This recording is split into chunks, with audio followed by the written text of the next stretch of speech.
Today I am going to start chemical kinetics. Chemical kinetics की study हम करते हैं किसकी, रिएक्शन के काइनेटिक्स की।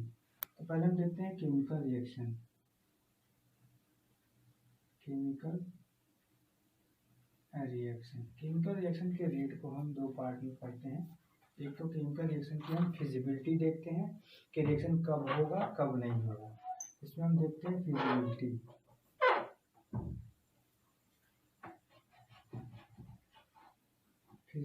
Of reaction. इसकी स्टडी हम करते हैं थर्मोडायनेमिक्स में। जब डेल्टा जी यानी गैस फ्री एनर्जी की वैल्यू क्या होती है, 0 से कम होती है, तो रिएक्शन क्या होता है, फिजिबल होता है। इसको हम थर्मोडायनेमिक्स में पढ़ते हैं।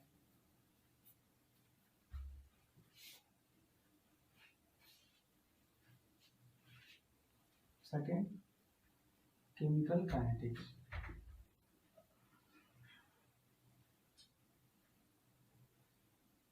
और केमिकल काइनेटिक्स की स्टडी हम करते हैं। केमिकल काइनेटिक्स मतलब रिएक्शन की काइनेटिक्स की स्टडी करते हैं। काइनेटिक्स का मतलब होता है मूवमेंट।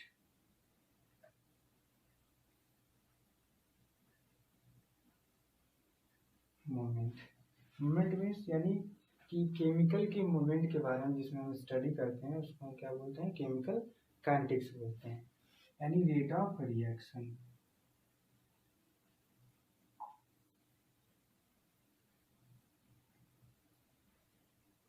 और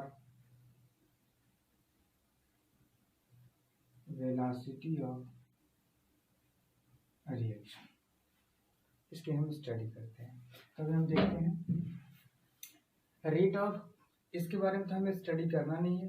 केमिकल काइनेटिक्स में हमें इसकी स्टडी करनी है, केमिकल काइनेटिक्स की, जिसमें हमें रेट ऑफ रिएक्शन की स्टडी करते हैं। तो रेट ऑफ रिएक्शन क्या होता है हम देखते हैं।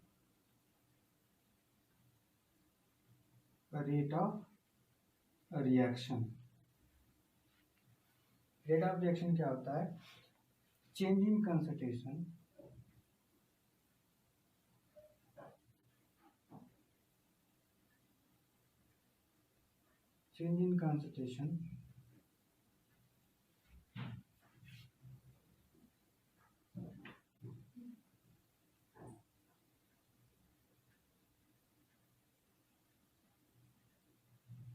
for unit time is known as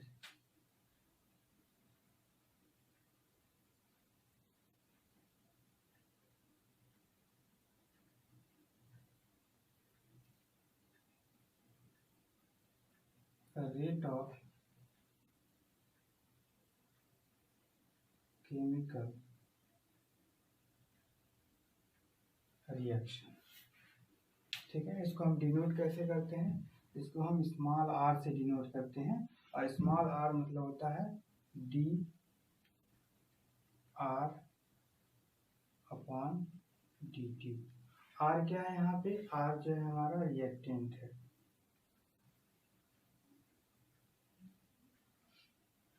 तो टाइम के रिस्पेक्ट में जो रिएक्टेंट होता है वो डिक्रीज करता है, इसलिए हम यहाँ पे क्या साइन देते हैं, माइनस साइन देते हैं। ठीक है, और एक होता है प्रोडक्ट के फॉर्म में, आर इज इक्वल टू होता है D concentration of product upon D T. ठीक है, यहाँ प्रोडक्ट है, यहाँ पे प्लस रहेगा क्योंकि टाइम के रिस्पेक्ट में प्रोडक्ट क्या होता है, बढ़ता है। ठीक है, रिएक्टेंट घटता है, रिएक्टेंट रिएक्ट करके प्रोडक्ट का फॉर्मेशन करता है, इसलिए रिएक्टेंट घटता है और प्रोडक्ट क्या होता है, बढ़ता है। पी क्या है यहाँ पे, प्रोडक्ट है।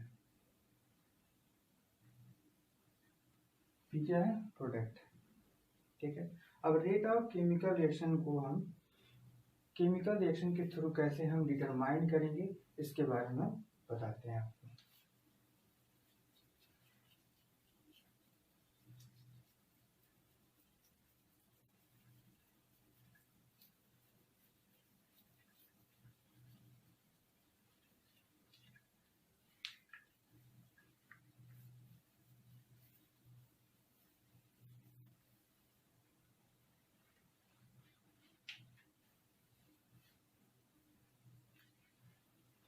Let us suppose that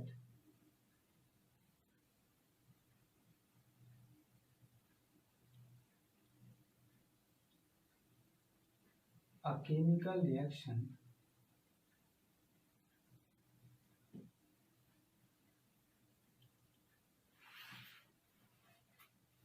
A B converted C plus D। ठीक है, अब हम क्या करते हैं, इसका हम रेट ऑफ रिएक्शन लिखते हैं। तो R इज इक्वल टू हो जाएगा rate of reaction is equal to 1/A minus D concentration of A upon dt is equal to minus 1/B D concentration of B upon dt is equal to 1/C D concentration of C upon dt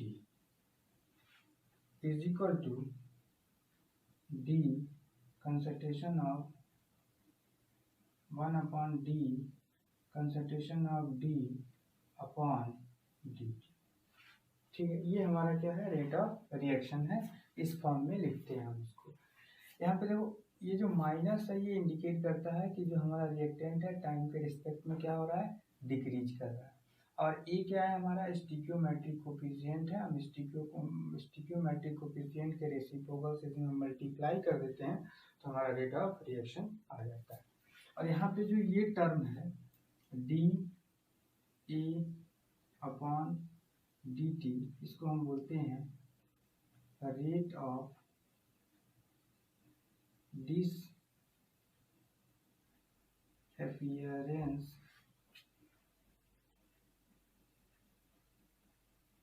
of A minus d upon D t, इसको हम बोलते हैं rate of disappearance of B minus d concentration of C upon D T is equal to, इसको हम बोलते हैं rate of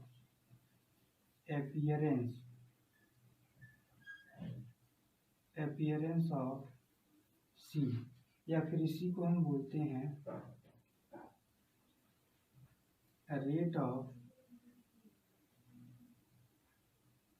formation of C. इसी तरह से d concentration of D upon D T is equal to rate of appearance of D. ठीक है, यहाँ पे जो माइनस साइन में ये जो टर्म है इसी को हम क्या बोलते हैं, इसी को बोलते हैं rate of disappearance of A. और जो हमारा बी है इसको हम बोलते हैं rate of disappearance of B. C के टर्म में जब हम लिखते हैं तो ये प्रोडक्ट है इसलिए यहाँ पॉजिटिव होगा, तो D concentration of C upon D T को हम बोलते हैं rate of appearance of C. यहाँ पे जो डी अपॉन डी टी है इसको हम बोलते हैं rate of appearance of D, या इसी को बोलते हैं फॉर्मेशन ऑफ डी। तो जो भी प्रोडक्ट होगा वो रेट ऑफ फॉर्मेशन होता है, और जो हमारा कंसंट्रेशन जो हमारा रिएक्टेंट होता है वो क्या होता है, रेट ऑफ डिसअपियरेंस होता है। ठीक है, तो ये टर्म आप याद रखिएगा। रेट ऑफ रिएक्शन को इस टर्म में लिखते हैं और disappearance rate of disappearance of A को इस टर्म में, rate of disappearance of B को इस टर्म में, rate of appearance of C को इस टर्म में, और rate of appearance of D को इस टर्म में हम लिखते हैं। ये क्वेश्चन इस पे सॉल्व करते हैं, क्लियर हो जाएगा।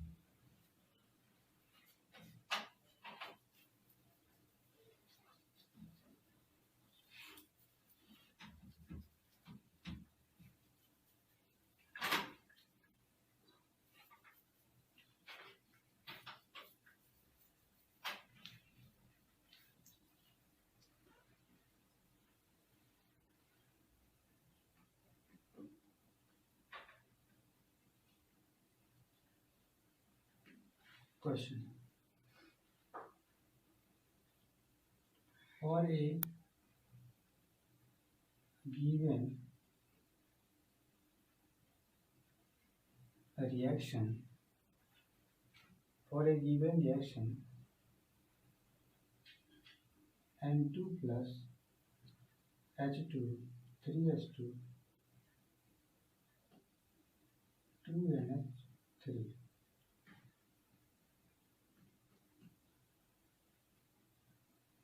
A rate of this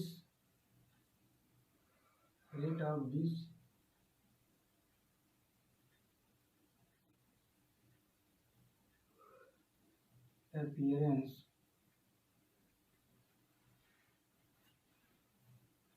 of H2 is 12 gram per second. Then find A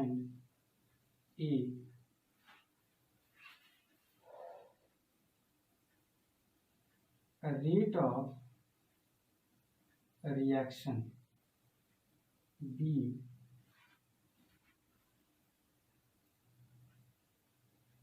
a rate of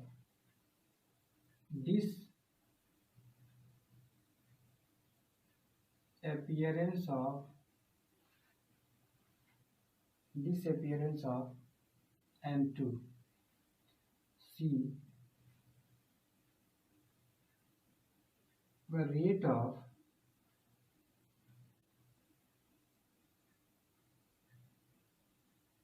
appearance of NH3। ठीक है, तो हम सॉल्व करते हैं इस रिएक्शन को। सॉल्यूशन, सबसे पहले हम इस तरह के जब क्वेश्चन आए तो सबसे पहले हम जो केमिकल रिएक्शन है उस केमिकल रिएक्शन को लिख लेते हैं। इस वाले हमारा केमिकल रिएक्शन जो है N2 3H2 और 2NH3। अब हम क्या करते हैं, इस केमिकल रिएक्शन का रेट ऑफ रिएक्शन लिखते हैं। तो रेट ऑफ रिएक्शन क्या हो जाएगा, R इज इक्वल टू हो जाएगा D concentration of N2 upon dt minus is equal to 1 upon 3 D H2 concentration upon dt is equal to minus 1 upon 2 D NH3 concentration upon dt। ठीक है, तो ये हमारा दोनों नेगेटिव के term में रहेगा क्योंकि रिएक्टेंट है और ये प्रोडक्ट है, तो उस फॉर्म में रहेगा। अब यहाँ पे हमारे पास गिवन क्या है, गिवन क्या है, तो गिवन हमारा है rate of disappearance of hydrogen. ठीक है, यानी rate of disappearance of hydrogen कैसे लिखेंगे, DH2 concentration upon dt minus, इसकी वैल्यू हमारे पास गिवन है कितना, ठीक है, इसकी वैल्यू हमारे पास गिवन अभी नहीं है। हमारे पास गिवन क्या है, rate of disappearance of H2 दिया गया 12 ग्राम पर सेकेंड। ठीक है, 12 ग्राम पर सेकेंड। तो सबसे पहले जो 12 ग्राम पर सेकेंड वो कंसंट्रेशन क्या हो रहा है, कंसंट्रेशन के टर्म में तो है नहीं, ये मास के टर्म में है। तो सबसे पहले हम क्या करें, नंबर ऑफ मोल निकाल लें। मोल क्या होता है, कंसंट्रेशन होता है। तो हम जानते हैं कि जो हमारा हाइड्रोजन है उसका मोलर मास क्या होता है, मोलर मास होता है 2 ग्राम। ठीक है, तो हम मोल निकाल लेंगे। मोल क्या हो जाएगा, वेट कितना दिया गया 12 gram upon 2 gram is equal to 6 mole. तो यहाँ पे हो जाएगा rate of disappearance is equal to हो जाएगा 6 मोल पर सेकेंड। तो ये हो गया हमारा रेट ऑफ डिसअपीयरेंस ऑफ किसका, हाइड्रोजन का।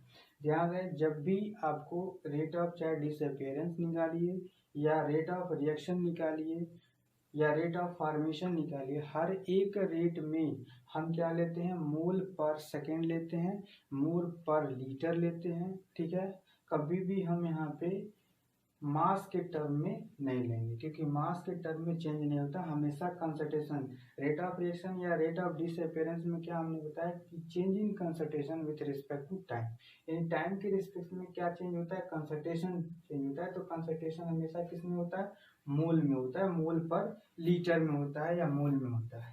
ठीक है, तो हमारे पास रेट ऑफ डिसअपीयरेंस हाइड्रोजन का क्या है, 6 मोल पर सेकेंड। अब यहाँ से हम रेट निकालते हैं, R इज इक्वल टू, ये वैल्यू गिवन है और यहाँ पे ये वैल्यू है, सिर्फ क्या करना है, यहाँ पे वैल्यू पुट कर देंगे तो रेट ऑफ रिएक्शन निकल जाएगा।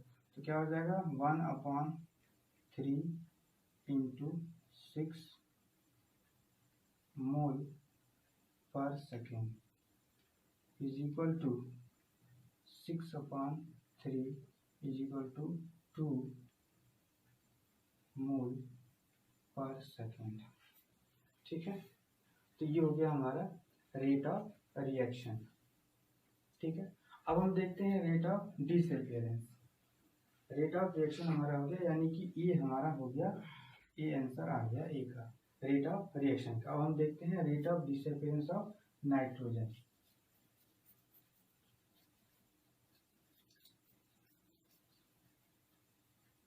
Rate of disappearance of nitrogen,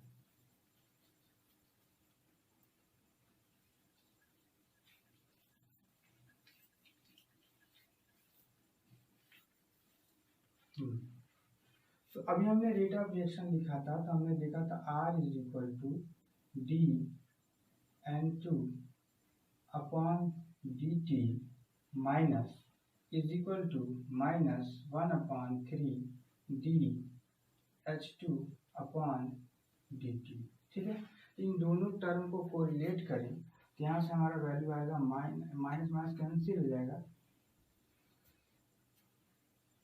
dN2 concentration, अगर माइनस को हम रहने दें तो ये वैल्यू होता है हमारा रेट ऑफ डिसअपीयरेंस ऑफ, क्या चीज होता है, नाइट्रोजन, और इसकी value 1/3 into dH2 upon dt के बराबर है, यानी इसी को हम बोलेंगे rate of disappearance of N2 is equal to हो जाएगा 1/3 इंटू 6 मोल पर सेकेंड, और ये वैल्यू हो जाएगा 2 मोल पर सेकेंड। ठीक है, अब हमें नेक्स्ट क्या निकालना था, रेट ऑफ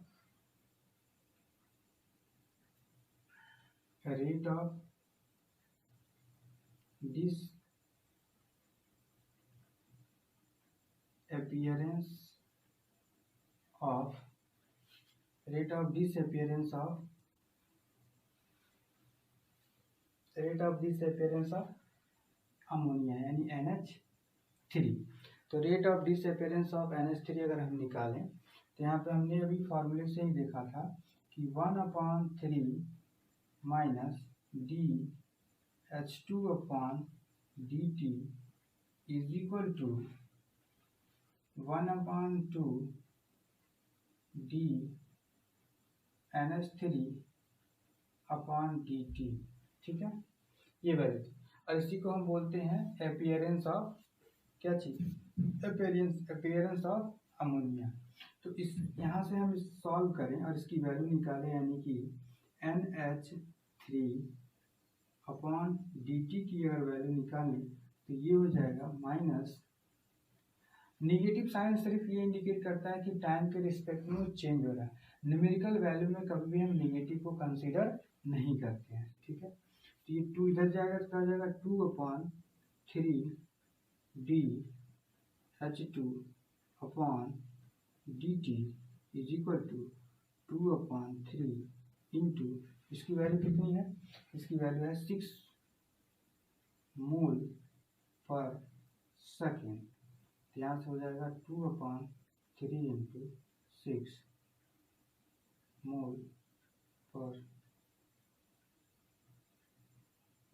सेकेंड। तो 3 से 3 कैंसिल हो जाएगा, 2 2 4 हो जाएगा, तो 4 मोल पर सेकेंड। क्या हो जाएगा? 4 मोल पर सेकेंड। ठीक है, तो ये वैल्यू हो गया। इस तरह से हम क्या करते हैं, कोई भी केमिकल रिएक्शन है, अगर उसमें रेट ऑफ रिएक्शन दिया गया है या फिर रेट ऑफ डिसअपियरेंस किसी एक कर दिया गया, तो हम सारे वैल्यू निकाल लेंगे। रेट ऑफ डिसअपियरेंस पूछा जाए या फॉर्मेशन पूछा जाए या रेट ऑफ रिएक्शन पूछा जाए, इस तरह से हम फाइंड आउट कर लेते हैं। ये हमारा तरीका है फाइंड आउट करने का।